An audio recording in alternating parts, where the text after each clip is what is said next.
చూసుకుంటూ నడుచుకుంటూ పోవాలి, లేకుంటే పాములు తేళ్ళు అన్ని కాళ్ళ ముందుకు పోతుంటాయి, జాగ్రత్తగా పోవాలి.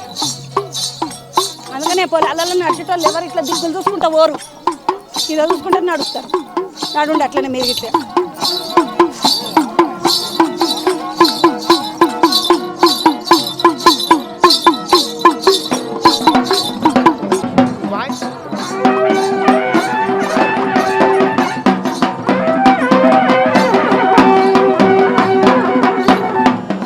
ఒక 3-4 కిలోమీటర్లు దాటి నీళ్ళకెంచి వచ్చిన తర్వాత ఇగో ఇటు చూడండి ఒకసారి, వెదురు చెట్ల వనమే ఉన్నది. ఇడంతా వాగులు వంకలు అని చదువుతాం కదా మనము మామూలుగా చదివేటప్పుడు ఎప్పుడన్నా.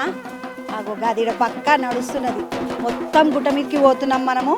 ఒక గుట్టెక్కి గుట్ట దిగినాము. ఈడికెంచి ఇప్పుడు అమ్మవారు జలకాలు ఆడిన బాయికాడికి పోనికి మళ్ళొక దిక్కు పోతున్నాం. ఇగో ఇగో వెదురు బొంగుల కట్టెలే ఇవన్నీ, వెదురు కట్టెలు. ఓ ఏమని ఇదంతా మెత్తగా ఉన్నది భూమి. గడ్డి వేసిండ్రు, పచ్చిగుండెనో ఏమో, మొత్తం అంతా గడ్డి వేసిండ్రు. ఇంకా నడుస్తున్నాం. ఒక కథ ఉంటుంది చూడండి. రాజు నడుచుకుంటూ పోతూనే ఉన్నాడు. ఇక పోతా ఉంటాడు అని చెప్తారు కదా. అగో అట్లా పోతూనే ఉన్నాం. పోంగా సమ్మక్క జలకమాడిన బావిని చూడాలంటే కొత్తగానే అవుతుందా? కొంచెమన్నా కష్టపడకుండా దొరుకుతుందా అమ్మవారు అని, అందుకని నడిపిస్తుంది అమ్మవారు ఇట్లా. అమ్మవారి జలకాలాడిన బావి వచ్చిందంట.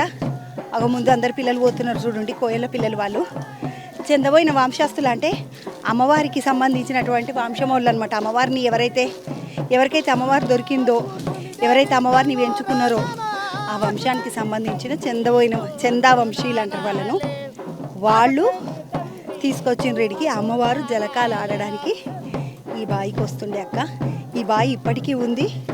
ఈ బావిని ఎవరు ముట్టుకోరు, ఎవరన్నా దిగనీయము అని అమ్మవారి కోసం తోడిన బావి ఇది.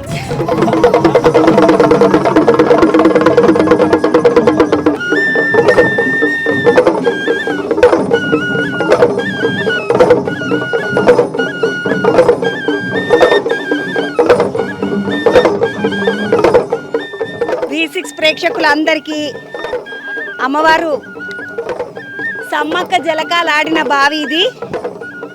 ఈ బావి నీళ్ళు కొంచెం మా వాళ్ళ మీద కూడా వేయి అన్నట్టు, మా పబ్లిక్ అందరి మీద పడాలి.